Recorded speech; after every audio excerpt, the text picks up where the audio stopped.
ওলে বাবা, আমার লানি কি মন খারাপ আজকে আপনারা জানেন। লানিতা চিকেন খেতে পারে নাই 2 দিন, কারণ অনেক বৃষ্টি, নানু বাজারে যেতে পারে নাই। সেই জন্য সকালে নানার সাথে কি রাগ। আসো আসো আসো মানে আসো আসো, এই যে ঠান্ডা হয়ে গেছে, ফ্যানে এই যে ঠান্ডা করে দিচ্ছি।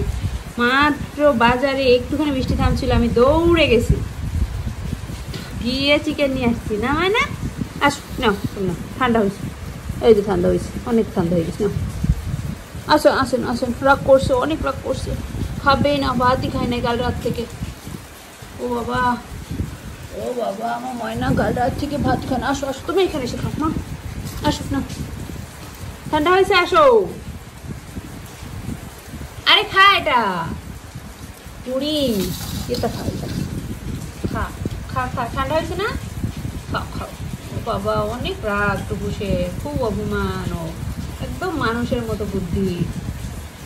কালকে যেটা মাছ, এমনি আমাদের মাছ ছিল, মাছও নাই মুরগিও নাই, শেষ, মাসের শেষ তো হচ্ছে মাছ মুরগি কিছু নাই, আমাদের মাছ যেটা খাওয়ার সেই মাছ রান্না করে দিয়েছি।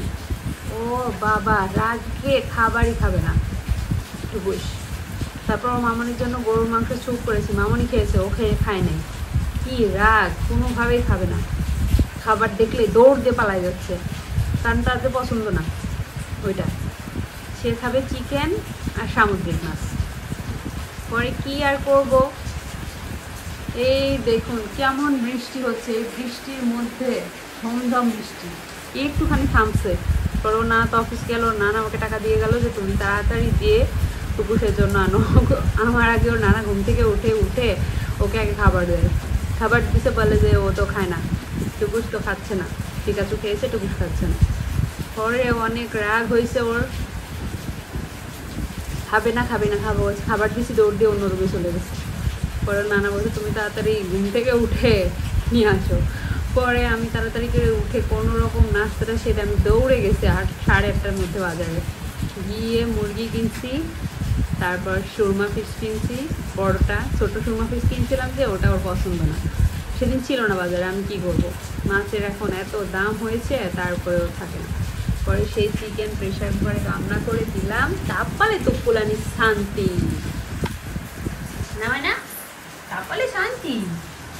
ও বাবা, আমার তো পোলানি এত দুষ্ট হয়েছে, আমার তো পোলানি এত ভাব, আমার তো পোলানি ভালো জিনিস ছাড়া একদম খায় না। চিকেন খাবে তাও এরকম সিদ্ধ করে দিতে হবে, চিকেনের মধ্যে কিচ্ছু দিলে এই যে কুতুস খায় না।